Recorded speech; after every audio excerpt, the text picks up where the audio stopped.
नमस्कार। प्रस्तुत है आज का चिंतन। नर और नारी के बीच मित्रता का अत्यंत ओछा और घृणित आधार रूप लावण्य है। इन दिनों विवाह संबंध निश्चय करते समय इसी की सबसे अधिक देखभाल की जाती है। विशेषतया लड़कों की ओर से रूपवती वधू पाने का ही आग्रह रहता है। इसी आधार पर संबंध स्वीकार और अस्वीकार किए जाते हैं।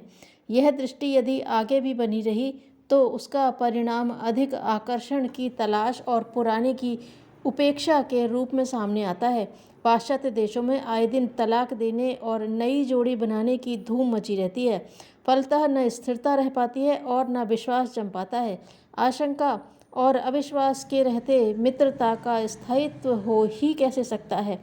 रूप यौवन का आकर्षण अंततः दुराचार के गर्त में ही लापटकता है और उस चट्टान से टकराकर दाम्पत्य जीवन की घनिष्ठता नष्ट भ्रष्ट होकर ही रहती है।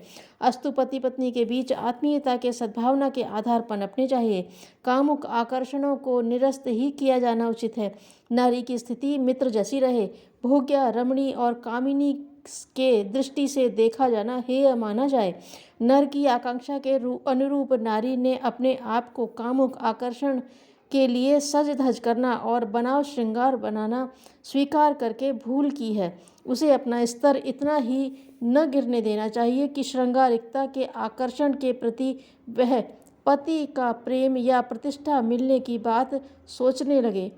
इतने हल्के मूल्य पर उसे अपनी गरिमा घटानी और गिरानी नहीं चाहिए। उसे गुड़िया बनकर नहीं, अपनी उपयोगिता एवं श्रेष्ठता के आधार पर सम्मान स्वीकार करना चाहिए। ललचा कर ही यदि अनुग्रह पा सकती है तो इतने घटिया अनुग्रह में स्थिरता ही कहाँ रहेगी। ऐसे ओछे लोगों को तो अधिक आकर्षण कहीं भी घसीट ले जा सकता है। इसलिए स्वाभिमानी नारी का कर्तव्य है कि ऐसी ओछी दृष्टि के सामने सिर न झुकाएं। सज धज और श्रृंगारिकता के आधार पर अपने को आकर्षक बनाने और किसी को ललचाने का प्रयत्न न करें। इससे उसकी गरिमा गिरती है, दीनता एवं दासता की वृत्ति टपकती है।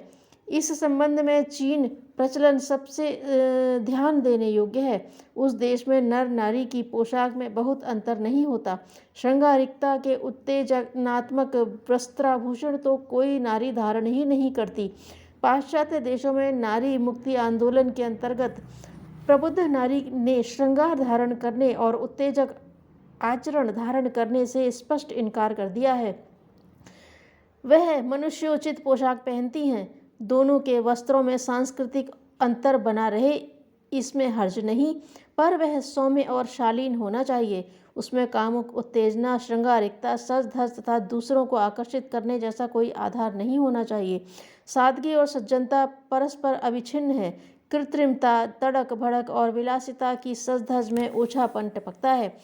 उसके पीछे कुरुचि और चंचलता झांकती है। विचारशील लोगों की दृष्टि में ओछी बन ठन में रुचि लेने वाली महिलाएं अपनी गरिमा की छाप नहीं छोड़ सकती। उनकी चंचलता के पीछे चारित्रिक दुर्बलता की आकांक्षा की जाती है, आशंका की जाती है। मितव्ययता, विचारशीलता, उत्कृष्टता, चरित्र निष्ठा, गौरव, गरिमा आदि किसी भी दृष्टि से देखा जाए, सादगी की वेशभूषा ही शालीनता और सज्जनता का चिन्ह समझी जा सकती है। भारतीय संस्कृति का आभास उसी में मिलता है।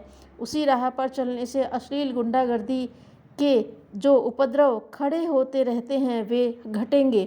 मानसिक दासता को छोड़ने से ही सामाजिक दासता के बंधन ढीले होंगे।